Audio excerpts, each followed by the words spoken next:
Hello and welcome to Ula Tea Leaf Readings. My name is Lenor, and tonight I'm going to be reading your tea leaves.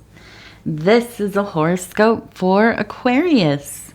If Aquarius is your solar, lunar, ascendant / rising sign, then this is a message for you. All right, let's get started. And so our card tonight is the High Priestess.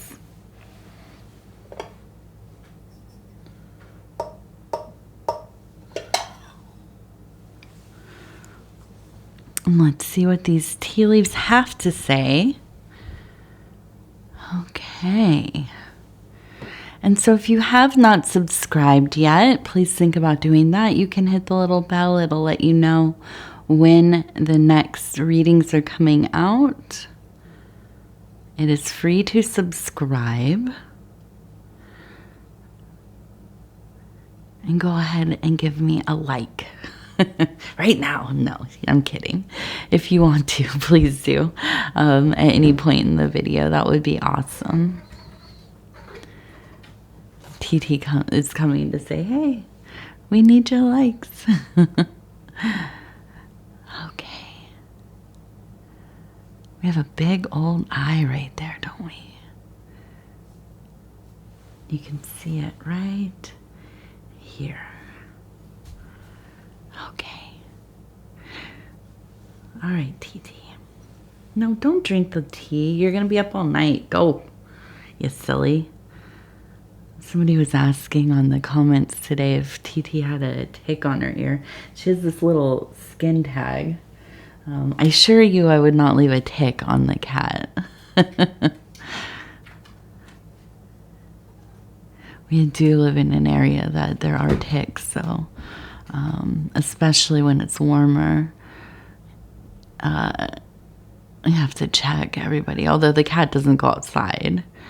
But yeah, you have to be careful for that. We have all of us have long hair. My husband, my daughter, and myself.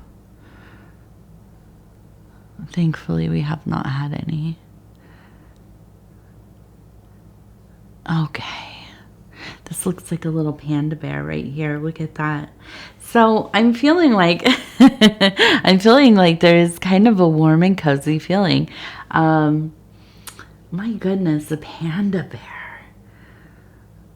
I don't think I've ever had a panda as a symbol, but I would say immediately just thinking about a panda is that that they are I imagine, like most bears, they can be quite aggressive in the right circumstances. But I think for the most part, or at least they've, evolved they've evolved in such a way that they appear to be sweeter than they are.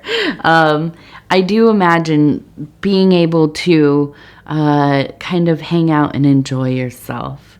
Now, I remember reading something about, and maybe I'm thinking of koala bears, but I think panda bears as well. There is a property in the food they eat, the leaves that they eat from the bamboo, that maybe is almost like has like a, not sedative, maybe it's sedative or maybe kind of almost psychedelic, but I could be thinking of koala bears eating, and what do they eat? I forget what those leaves are called. But whatever it is, I think that there's a sense of being quite at ease, being warm and cozy, enjoying yourself a little bit. There's a sense of, there's just a sense of being wrapped by the sky. And I was getting ready for the reading. I pulled the card and I thought, oh, this is perfect energy for tonight. I've been, thinking of the sky mother, the mother of the cosmos, and this is exactly who I expect to see. And so, I imagine kind of almost being there you know, out in an open space, but it's warm and you're kind of wrapped up in a blanket and looking up above, you know, and there's something about the sky that it's not exactly, I mean, I think that when I look at it anyways, I don't feel lost in it all. I feel like I do feel very small. I feel very insignificant in a lot of ways. But at the same time, there's this feeling of if you are in the infinite, wherever you are is the center of the universe. Right? So there's a sense of knowing self within all of this. A sense of, yeah, I am insignificant as anything else is insignificant, but I'm also a divine being. I'm a holy being. So many things had to come together for me to be here in this moment, conscious, alive, manifest in a body, or at least I perceive to be in a body, right? And so I feel like there really is kind of this feeling there of something so great, something not sitting and looking at the mystery, but being so much a part of that mystery. You are the mystery, right? And there's something very comforting in that. And I feel like that's kind of that vibe of this bear, of this cozy bear. It kind of rolls around, it eats its meal, it's family oriented, not really concerned with what others are doing, focused on the task at hand, focused on your own little microcosm.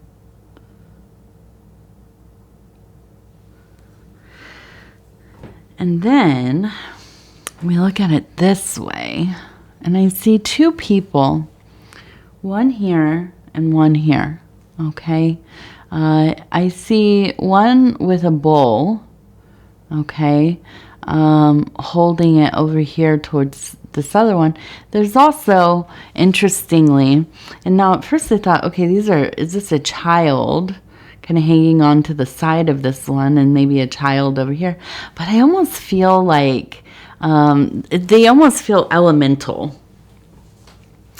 I feel like these are aspects of the psyche that are really working on whoever this is.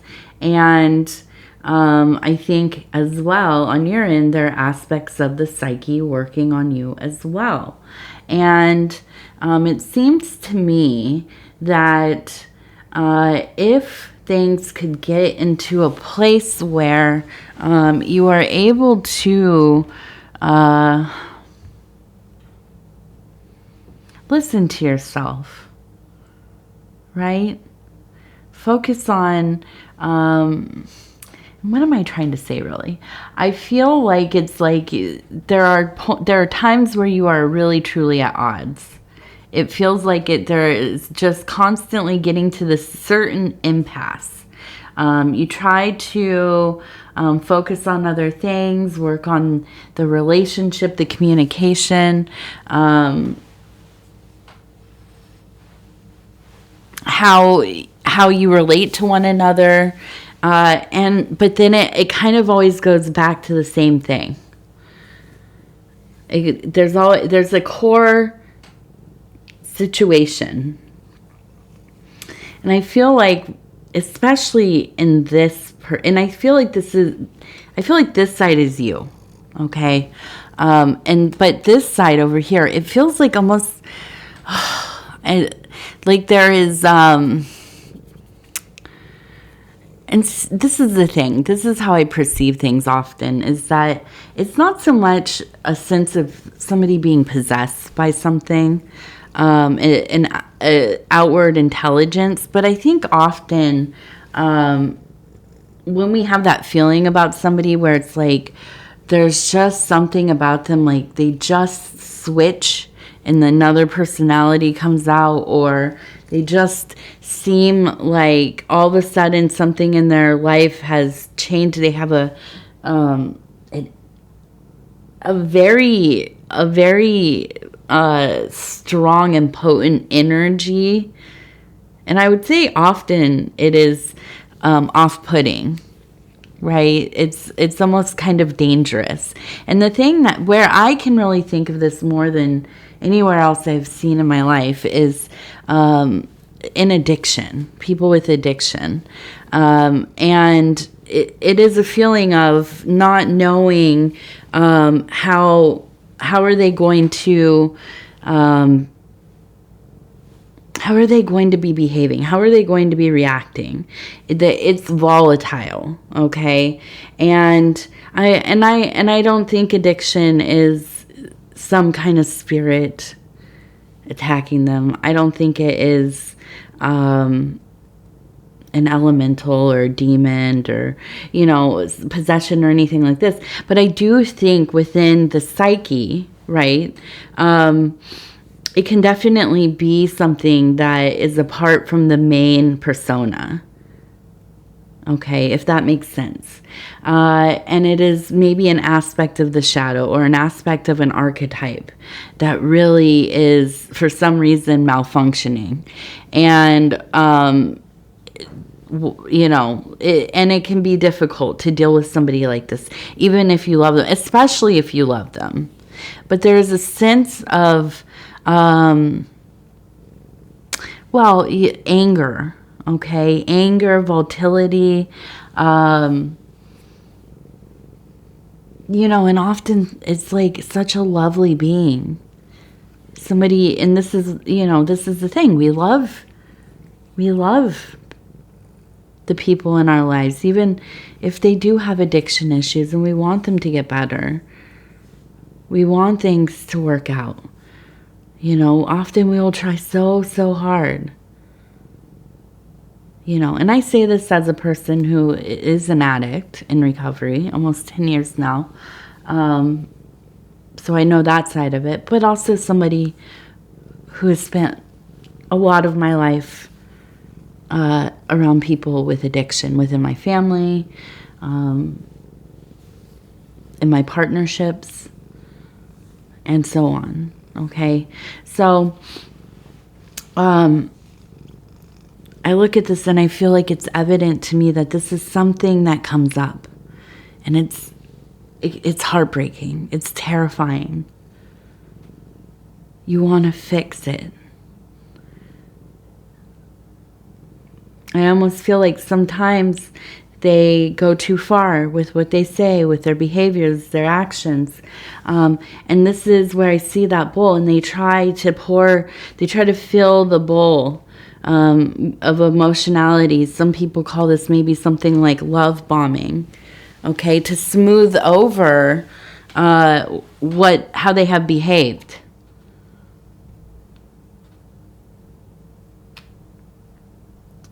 And it can make you feel very special. It can make you feel even guilty for being so terrified in those darker moments.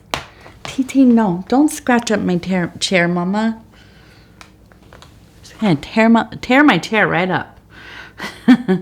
So, and I see this elemental kind of thing. It almost kind of, it looks like it has like these little ears or horns.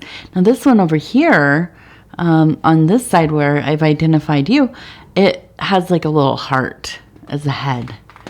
Okay. And You know, and I feel like you are moving in a place of love, but it feels like this is tiring. It can be so tiring. And I feel like a lot of this is stuff that it's taken place over many years. You know, and I see we have a 3 and a 7. So 37 or 37. And I get the impression from the readings prior to this one, but also in this one, there is that sense of looking for your peace, but also being afraid of not being there because you don't want anything to happen. And it's a hard place to be in. And if you've heard my readings, I talk about I am in recovery. I do 12-step, and that would be like Alcoholics Anonymous or Narcotics Anonymous. But they also have what is called Al-Anon, and this is international. I have, I do meetings, but I have no real affiliation, as nobody does. It's an anonymous thing. And of course, there are other things besides 12-step. I don't mean to push that, but I like to bring it up as a resource because it was so important for me, and it continues to be. But Al-Anon is for people who are the family members of people who are in addiction. Spouses, children, your parents maybe are, in addiction. Whoever it is, maybe even a friend, but they have meetings as well. And it is a really good resource. Not something you have to get super involved in. I know there's a lot of... I bring it up to, whoever, anybody, and there's a lot of pushback often. And that's fine. I'm not, I'm not recruiting. I'm not, doing anything like that. But, I think it's important for people to know at least where you can begin, looking for support if this is a situation that sounds familiar to you. Okay. And that's really...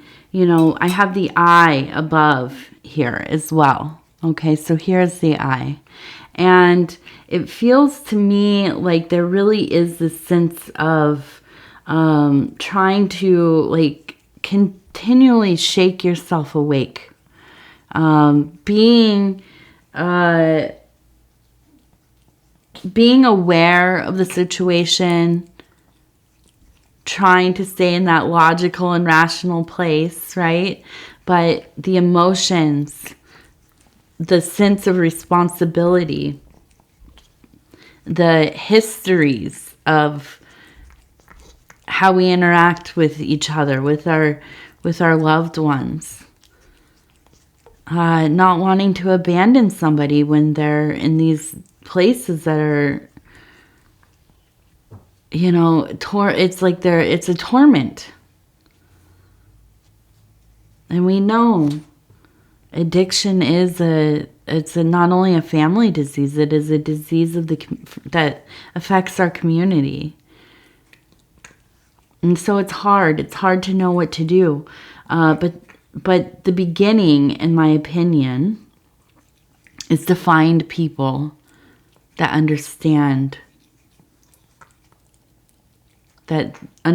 your struggles, understand your feelings, can help you begin to figure out how you might address this. And it's not an easy road. You maybe have, again, like I said, been dealing with this for years. You maybe have had periods of, your loved one doing really well, and you're doing really well, and everybody's doing really well.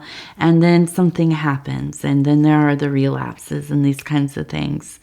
And, it's it's a lifetime thing. It's not something that just gets better. This is something we deal with always.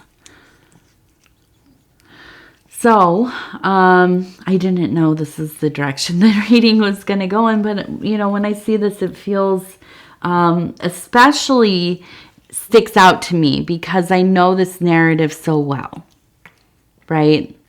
I've seen people succeed. I've seen people perish, unfortunately. My own parents, even. You know, I know it as, you know, as I know that I need to breathe air, right? It just is, it's so close. I know my own, you know, my own story, my own feelings and behaviors, and I understand it, you know. And so when I see this come up in the readings, I think, oh my goodness, you know, it's something that affects so many people. And I'll always take the opportunity to talk about it and talk about recovery and I want people to know you're not alone. And if you are a person yourself that is an addiction, or you know, you're dealing with trying to stay sober, or you know, what is that called? I always think it's called loss prevent. It's not that. It's what is it called? It's the I can't think of the name. But they are people who help minimize, you know, death by getting, you know, helping people use safely. And I can't think of what it's called. That's so bad. I always forget the name of it for some reason. But yes, anyways, there are, you know, a lot of different things. There are a lot of different systems and thought, you know, schools of thought, different kinds of meetings and therapies and communities. You'd be hard pressed to find even a single person in your life who doesn't know the effects of addiction on some level. Okay. So I will always talk about this when I see it. I know it's probably not something that you're like, oh, this is not what I was thinking about when I was looking to, you know, have a reading. But, you know, let me just say, I want you to know you are loved. I hear you, I see you, and I hold you in my heart. And I say that with as authentically and truly as anything else. I mean, really, you're not alone. Okay, now let's see. We have a 25 up here. We have a 25, and let me see if I can get that in focus. 2 and the 5 is backwards, but there is a 25.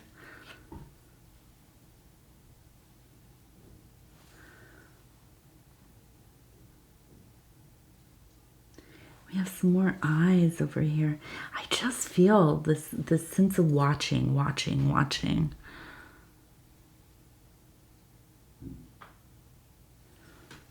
And we have a heart. And it looks like the Sacred Heart. You can see right here the heart and then the flame. Okay. So the Sacred Heart is Christian or Catholic symbol, and I take it to mean, you know, agape, a divine love, a love of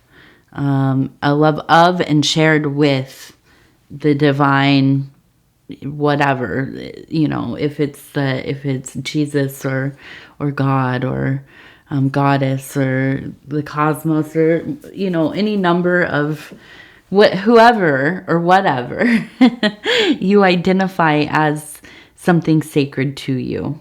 Okay, it does not matter. And here's where I do my little quote. And that there are as many paths or roads to God or the divine as there are beings in the cosmos, right? In the universe. The original quote, I think, is like, there's many paths to God as there are beings on earth. I think it's limited. There's just the whole universe, all of them. So that, I mean, that's so many. It is unique to each and every one of us. So I see this and I think, yes, this is a time you are heavily into that place of grace, of faith, of love, of knowing that higher power, that thing that speaks to you, that holds you.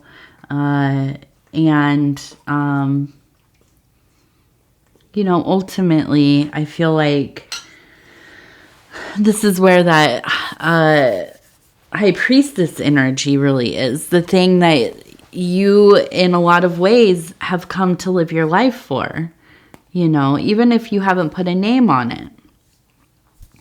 Even if it is that you are living for the graces or the virtues, right? It doesn't have to be attached to any kind of image or icon or established system or mythology. Although it can be, right? And that's just as valid. But I feel like there's this sense of like peering into, looking.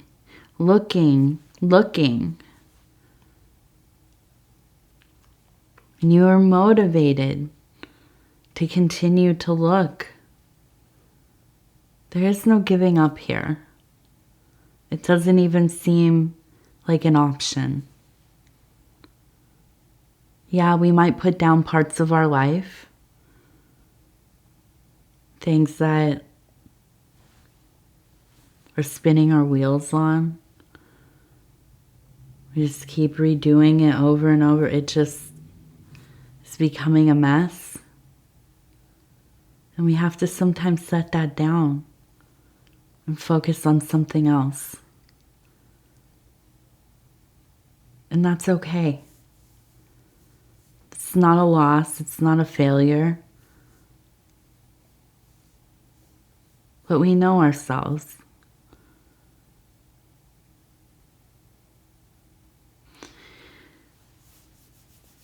All right.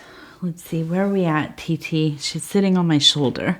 This cat likes to sit on my shoulder like a little parrot.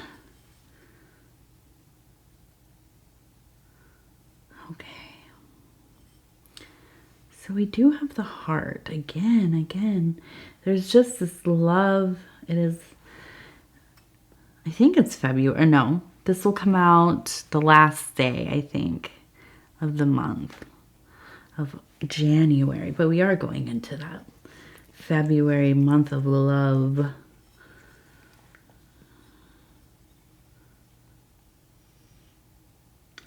Okay, so we have another 3. We have another 3. We have a little flower and a rabbit. Oh, the Lunar New Year is coming up soon. We're going into the dragon. The last hurrah of the water hare or rabbit.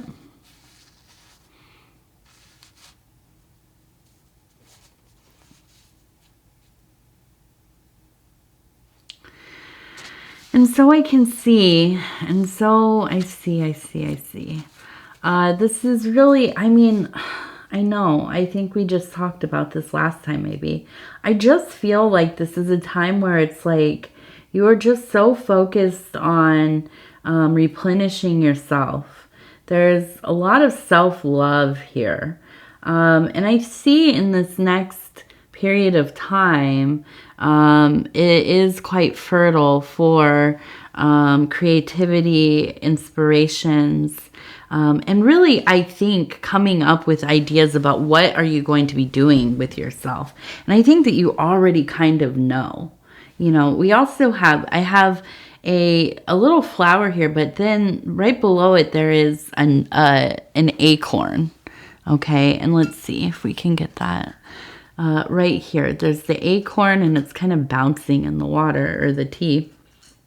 We have the flower right there. So I really, there is a sense of sowing seeds, and this is the time of year, especially in the Northern Hemisphere, right? Where we are beginning to think about sowing our seeds pretty quick here. And so, and the acorn, this is a tree, right? You're going to be really planting something with longevity in mind.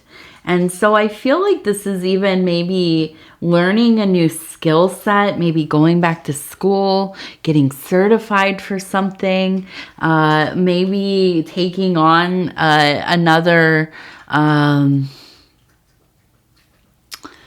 a side business, beginning a business, or I don't know exactly what but I feel like this is something that is important. It has to do with your faith, with your spirituality, with your passion. Okay. So, I think this is the year where it begins to flower for you. Not only are you like planting it, but I think that this is something that quickly, it's like it opens you up to this world that you didn't even think that you were a part of, or it could be a part of. Maybe even you didn't even know that this was this existed. But I think that kind of finding something to facilitate the first steps, right? Maybe taking some online courses, some night classes, just kind of perusing what kinds of things are out there. For me, I've been really interested in, maybe at some point becoming like a death doula, or at least some kind of support in the death process. And I feel very close to that because I've had a lot of death in my life, and it's not something that I'm afraid of. I've had my own near-death experiences, and I feel like it's, like people, I think, are drawn to helping through the process of life, coming into being a doula for childbirth. I feel kind of close to, I don't know, where that we become very close to that in between, right? And so I think just going, and I didn't even know that was a thing. I had no idea until I was looking around online thinking, maybe I need to start thinking about, for expanding my schooling and skill sets, and finding something that makes sense for me, right? And so anyways, I think it's, a good time for that. This is going to be a good year for really empowering ourselves, not just, not just through saving up and building up our kind of like nest egg and that kind of thing, or resources or emotional resources. But I think really educating ourselves, continuing to be that ever student. I find, and I've talked about this, quite often, I think, but I find that whenever I'm feeling a lot of anxiety or out of control about something in my life, I don't know how to fix it, or it's not in my hands. It's something that I do to help myself kind of not only feel a little distracted, but also feel like a powerful being in my own existence, is I just go learn something. It doesn't have to be anything big. It could be learning how to grout. It could be, this summer I learned how to make like a burn barrel. I mean, a lot, we often learn a lot of things around here just because we're my husband and I, especially, and my daughter now, we're just people that like to have projects and read and explore, the library of Alexandria, or quote unquote, the interwebs, right? Wikipedias. And, yeah, and so I think that that's always a good thing, is really empowering yourself with not only in one subject, but expansively, and also practical things. It feels really good to be able to do things for yourself that you just didn't know anything about, right? Hands-on things, building things. Figuring, the example I always use on here is learning how to make a fire. If you don't know how to build a fire, like a campfire or whatever, go and learn how to build a fire. It's something that we should all know how to do. It is wonderful once you get it going, and you can sit and watch it. Nothing better than sitting around a fire and hanging out and just, becoming kind of mesmerized by it. But it's something that is useful. It's empowering. And, there's so many things like this in our lives, that it's just important to know how to do things. Okay. I know. You're so cute. Okay, let's see. These are the Mary Magdalene Oracle cards. I know this one's going long. I'm just rambling on here. And it says, the fifth power. I am a body and a soul. Yes, I am a body and a soul. So within, so without, right?